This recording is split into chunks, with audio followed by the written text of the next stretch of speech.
The environment, something we all care about, at least most of us, and it's something we all need to survive. But with the rapid growth of AI and its increasing need for energy and resources like water, the price tag continues to go up. One big tech company is stepping up to cover the bill, or so they say. But will the rest follow their lead? And how will this impact the AI industry going forward? That's the focus of today's Brobots. And welcome to Brobots. This is the podcast that tries to help you use technology and AI to be a better human. And we want to get right to this one today. So let me introduce our guest. He is a veteran Seattle journalist. He has been in the media industry for decades. He's one of the hosts of Seattle's morning news on KIRO Radio in Seattle. Please welcome old friend of mine, the lovely and talented Charlie Harger. Charlie, the big story that we're talking about today is Microsoft basically taking responsibility for these huge data centers, saying they're going to pay for it, they're going to make up for the water, they're going to do all the stuff to make this not as evil as most of these massive data centers seem to be. Catch us up. What's the headline here? Well, the real headline is Microsoft realizes there's a lot of opposition to these data centers, how much electricity they're sucking up, how much water they're using, and communities are freaking out, right? Because in these communities, they fear their electricity prices are going to go up because there's a data center there and they're not going to have enough water. So Microsoft actually lost a couple multi-billion-dollar proposed projects because of this over the past year or two with community opposition. So the smart move here is to say, listen, we are going to address your fears, and here's how we're going to address them. We will pick up all the electricity overages that your community would see. We will make sure that the water that we are turning into steam in order to keep our servers cool will not be completely going to waste. You don't need to worry about not having enough water to drink because we put a data center where you live. So Microsoft, in a lot of ways, is acknowledging reality. The reality is that we are at basically the bottom level of where AI and energy consumption is. And if you look like 4 or 5 years from now, I was looking at the numbers for 2030, it's going to be like at least 4 times as much electricity used by data centers in that from where it is now. And right now, it's using up about 3 to 4% of all electricity in the United States. So we're talking like 1 out of every 8, kilowatt hours in just 4 years from now goes straight to AI, nothing else. And so there's a lot that needs to be addressed because of the intense energy needs of AI. So there's the small modular reactors. So little tiny small nuclear reactors like you would find inside of an aircraft carrier or something like that, or a nuclear submarine. And all the people trying to crank out these AI factories, and they're trying this out. Like this is something that they want to put forward and move that in. And there have been enough advances that, this could potentially help bridge some of those gaps. So I get that. The freshwater part is the part that always kind of gets me nervous. So if you've got large bodies of fresh water, like we do here in the Pacific Northwest, you've got lots of hydroelectric power that can move those pieces across. So, water in that regard is useful. And then using the water to cool things in those kinds of scenarios kind of make it an optimal use case. But if you're not going to go with nuclear reactors and you're not going to drag those things across, the next things that make sense are like wind and solar and burning melted dinosaurs like forever and ever, like we just seem to want to do. And I don't know, maybe invading Venezuela and stealing all of their oil so we can power AI. Or, going and taking natural resources out of Greenland because, we need the small precious metals that can only be found in so many areas. Along those lines, how the fuck is Microsoft going to make water? Like...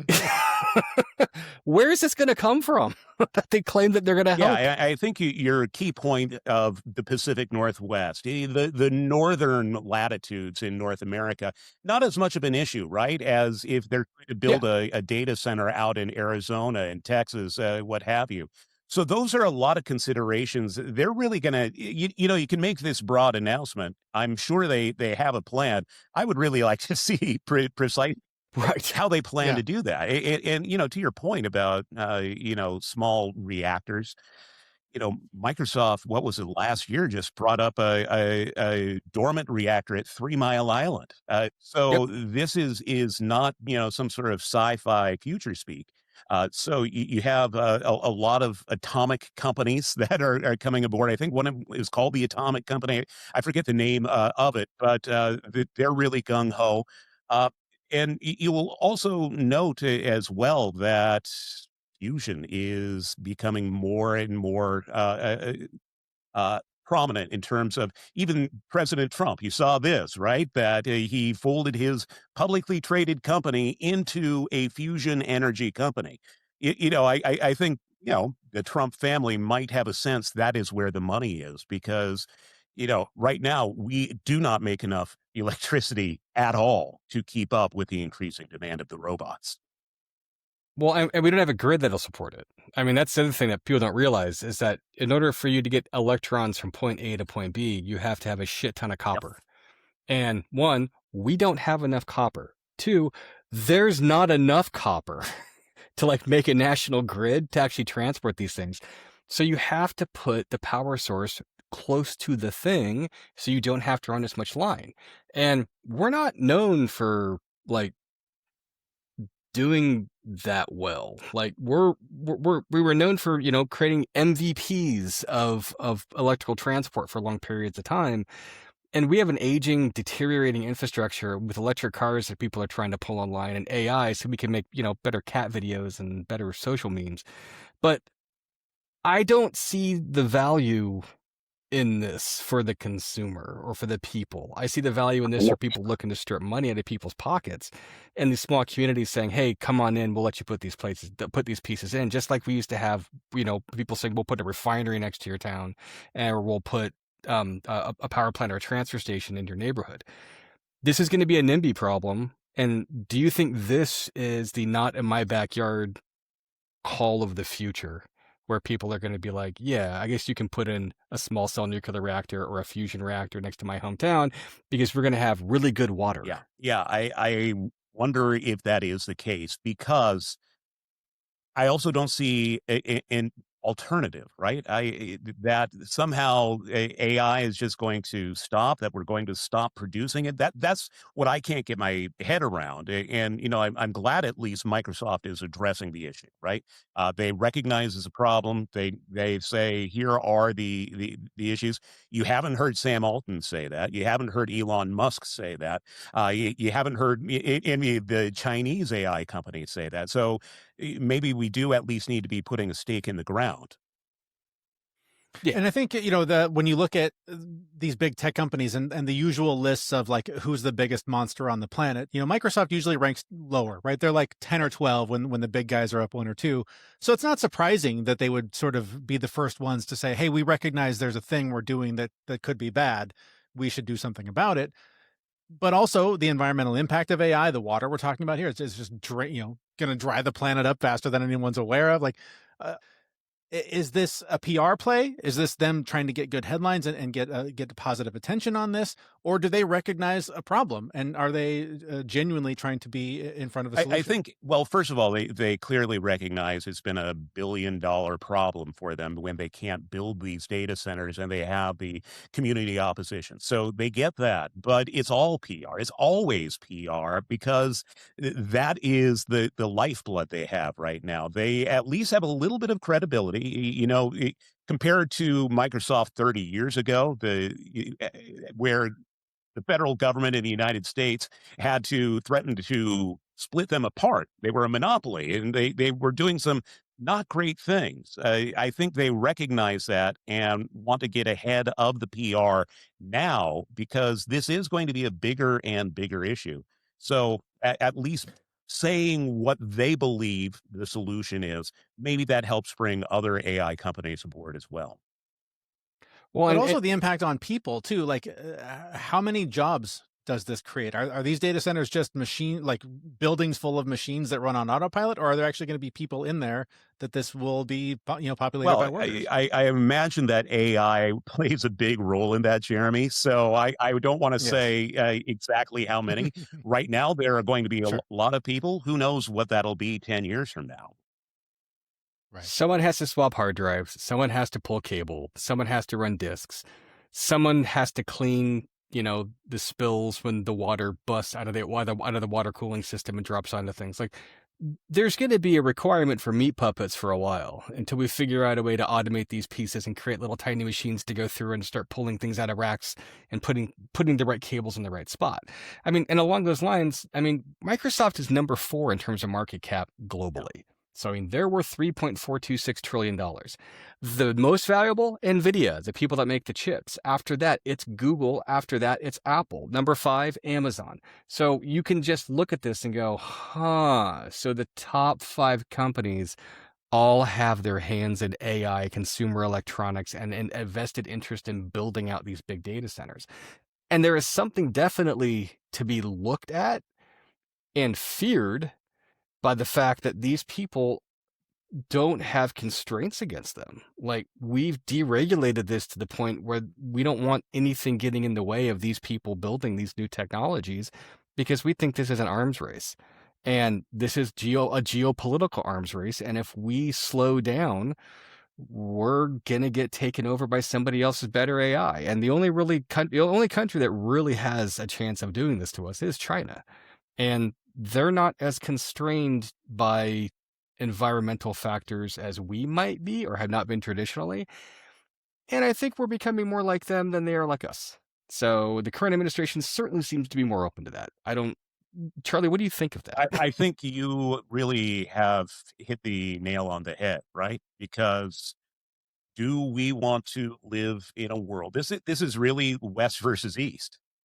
Do we want to live in a world where the dominant technology is dominated by the Chinese, or would you prefer it be the Americans? Now, I know you could go back and forth. Well, China bad, America good, or America bad, China good. But it really does come down to who is going to be the leader in this, who is going to have the standards with this, who is going to develop those standards with AI, and who do we want to win? Honestly, do you want China to have the better technology or the United States? It's a pretty easy answer for me, and I hate to be so tribal, but it's also like I want the West to be more successful than China. What do you guys? And I don't think that's an unfair statement given where we're at in society. Yeah. But I don't know that we're not just homogenizing across all aspects of this. Because if you look at the way that China's actually building out their technology stack looks like it's about 2 to 3 years behind ours in terms of the strict chip processors and the capability for them to actually go through and do some of these higher level order of operations. But their ability to write software and work around those kinds of problems is vastly superior to what we're doing in the US. And I think that's because necessity is the mother of invention. And they're told, go figure out a way to make these pieces work.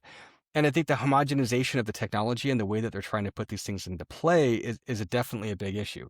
I think their motivations and our motivations are not entirely different. And I don't see a lot of light between their perspectives as to what they want to do with the technology, because I certainly don't think the current administration doesn't want a police state. I think they do. I think they want ownership, control, and operation of the infosphere. I think they want ownership, control, and operation of the way people think, and they are not interested in allowing these things to continue, and they're more than willing to wrap it up in red, white, and blue and God and country, when not really doing anything much different, and potentially doing things even worse, because they're just essentially going through and brainwashing. I mean, they're using the technology to go through and change people's minds to get them to think in 2 different buckets and camps right now. Like, we are the red versus blue Halo version of that's happening live right now. And it's fucking stupid. And it drives me insane because I don't think anybody is a winner in this. I'm also curious what your thoughts are on getting back to the energy itself in terms of it almost being a Manhattan Project sort of thing. To fusion. Fusion is nowhere near where it needs to be. But that Right. really does become a magic bullet in a lot of ways in terms of reducing carbon emissions, in terms of being a clean energy that you don't have to worry about to at least any of the extent of fission. And that is something that would have all sorts of carry-on effects, not just with AI, But in terms of having a realistic future for a growing power grid, in terms of being able to use EVs in a expanding way, what are your thoughts on Right. that?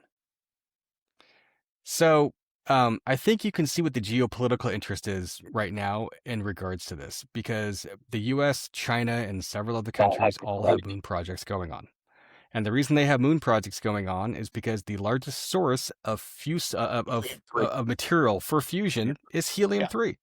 And there's a shit ton of it on the moon. And we're willing to reinvest and go to outer space to get our electricity and pull it back down again to make these pieces work. I think it's huge. And I think you can go even further, because I think it was Bezos that came out and said, I can see in the not too distant future giant data centers in space that are powered by solar radiation and are cooled by space technologies, whatever the fuck that is, and that energy being beamed down to the planet. So it does feel like science fiction that these guys are looking at figuring out ways to go through and steal electrons from the moon or create a giant floating space laser that's going to go through and burn up the planet. Exactly, right. Like it's freaking laser beams on sharks' heads. Like this is crazy. We've created a bunch of Dr. Evils, and I'm not calling them evil. Like, I don't know. I mean, some of them probably fucking are. But at the end of the day, that's not the thing. Like, the thing is that we're trying to make advancements to our society in an interesting way, and these decisions affect everybody on the planet. It's not just about making people richer, and we're subsuming, or we're giving up a lot of our agency as individuals, as people, and as a collective to these large corporations because we think we're going to get something really good out of it, which we might, but we also might burn up the planet in the process, or even worse, create our future robot overlords that make little tiny machines and microviruses that turn us all into their robots to do things. I mean, the possibilities are not limitless, but they're a lot more vast than I think people realize. Something I think is interesting about all of this, I mean, just the crazy links we're talking about going to the moon to harvest energy and all these things. I also see as many articles every day of, the AI bust is right around the corner. So all of this is going to just blow up in our faces anyways. I don't think the amount of money that Microsoft, even with the story we started talking about with these data centers, the amount of money and energy and power that it's going to take to make that happen, add to that moon mining and all of the things, none of that indicates to me that this is something that's going away anytime soon. And I don't see this being something that's going to financially bust. I might eat those words in 6 months or a year, who knows? But I see a lot of people throwing a lot of money at this thing, which indicates to me that this is not going anywhere.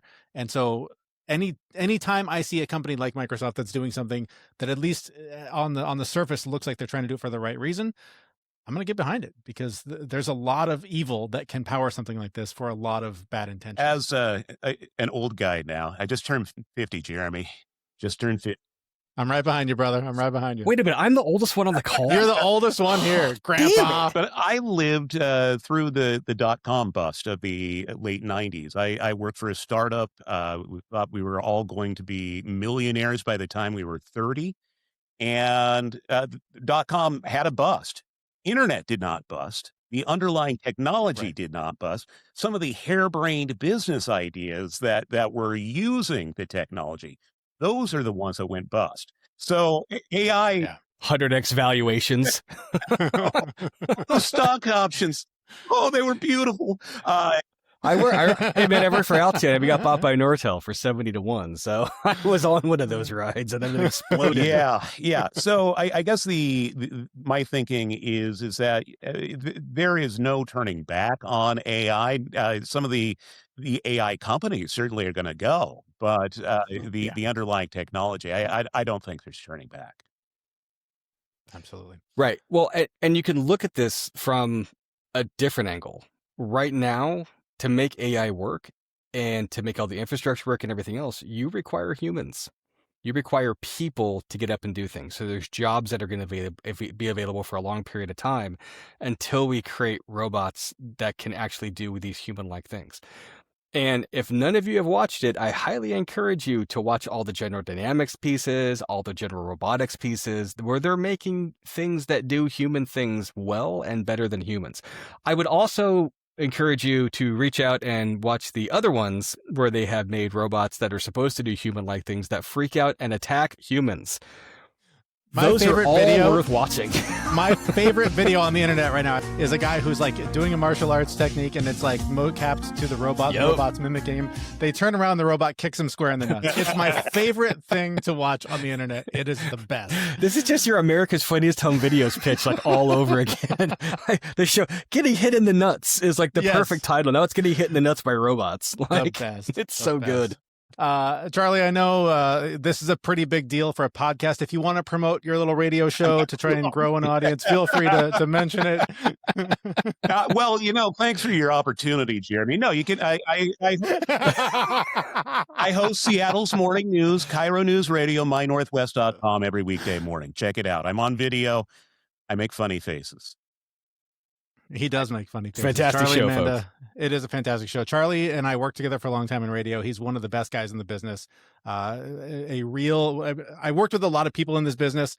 I wouldn't call them all journalists the way that I call you a newsman, a journalist. I respect the hell out of you and the work you do. Thanks so much for making a few minutes for us on our little. You bet. I'm off to do my investigative report. There's this company called Skynet, and it sounds like they have some fantastic products. I would definitely invest heavily in Skynet for the short term. Maybe go short on human beings. Take care, guys. Thanks, Charlie. Thanks, Charlie. Bye-bye. All right, that was Charlie Harger, one of the hosts of Seattle's Morning News on KIRO Radio in Seattle. You can check their website out. It's mynorthwest.com. That's where we found this article. And you can find out more about Charlie and his show there on the radio and where you can listen to it, whether you're in the Seattle area or not.